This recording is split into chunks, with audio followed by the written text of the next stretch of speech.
Assalamualaikum warahmatullahi wabarakatuh dan selamat pagi. Perkenalkan, nama saya Sartiani dengan NIM 214144284. Nah, di sini saya akan memaparkan materi tentang bimbingan dan konseling perkembangan di sekolah. Yang pertama kita bahas itu definisi bimbingan dan konseling perkembangan. Pendekatan perkembangan dalam bimbingan merupakan pendekatan yang tepat digunakan di sekolah karena pendekatan ini lebih berorientasi pada pengembangan ekologi perkembangan peserta didik. Perkembangan layanan bimbingan di sekolah muncul dari karakteristik dan masalah-masalah perkembangan peserta didik. Nah, konselor yang menggunakan pendekatan perkembangan melakukan identifikasi keterampilan dan pengalaman yang diperlukan siswa agar berhasil di sekolah dan dalam kehidupannya. Yang kedua itu tujuan bimbingan dan konseling. Dilihat dari tugas-tugas perkembangan anak, pemahaman terhadap tugas-tugas perkembangan anak di sekolah sangat berguna bagi pendidik.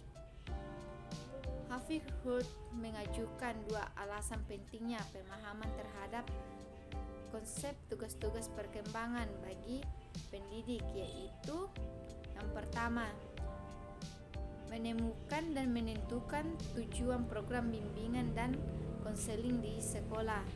Yang kedua, menentukan kapan waktu upaya bimbingan dapat dilakukan. Selanjutnya, karakteristik bimbingan dan konseling di sekolah.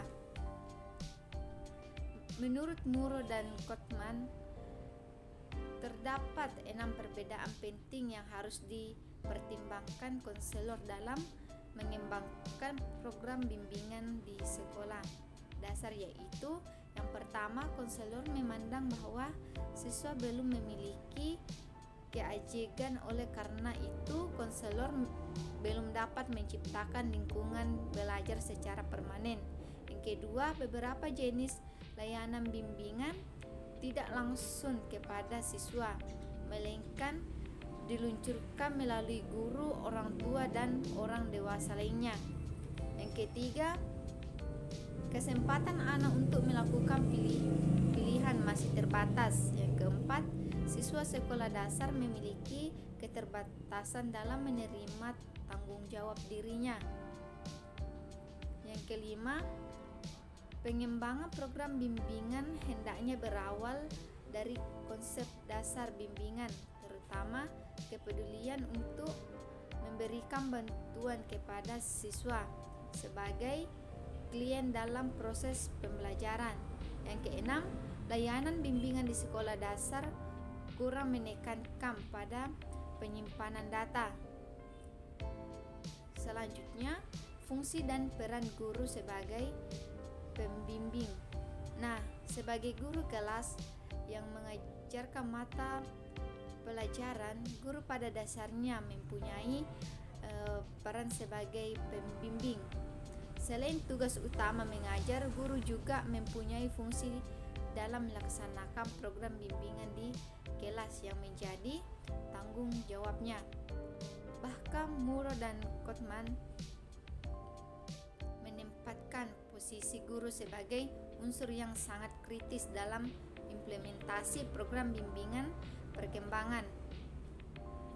Guru merupakan gelandang terdepan dalam mengidentifikasi kebutuhan siswa, penasehat utama bagi siswa, dan perekayasa nuansa belajar yang mempribadi.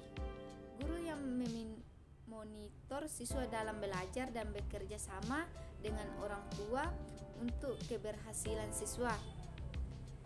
Selanjutnya, struktur program bimbingan dan konseling perkembangan.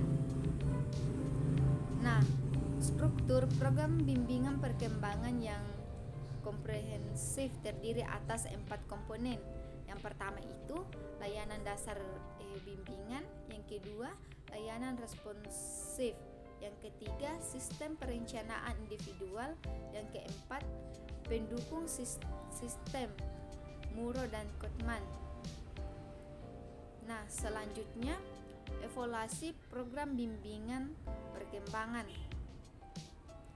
Nah, evaluasi lebih diarahkan kepada evaluasi proses yang dilakukan dalam setiap langkah guna memperoleh umpan balik bagi perbaikan kegiatan-kegiatan lanjutan. Rotter, Muro, dan Kottman merekomendasikan pelaksanaan evaluasi six level untuk menggambarkan praktek yang tengah berlangsung, karakteristik siswa, inventory human, keuangan material, perlengkapan, dan sumber-sumber politis yang ada dalam pelaksanaan program dan kebutuhan pemakaian. Melalui rancangan evaluasi ini, dengan menggambarkan hakikat dan frekuensi melalui kontak dengan klien, uraian tugas, survei siswa dan konsumer, wawancara terpilih dengan anggota kelompok pemakaian, dan penggunaan prosedur analisis waktu. Demikianlah para materi dari saya, kurang lebihnya mohon dimaafkan. Sekian dan terima kasih.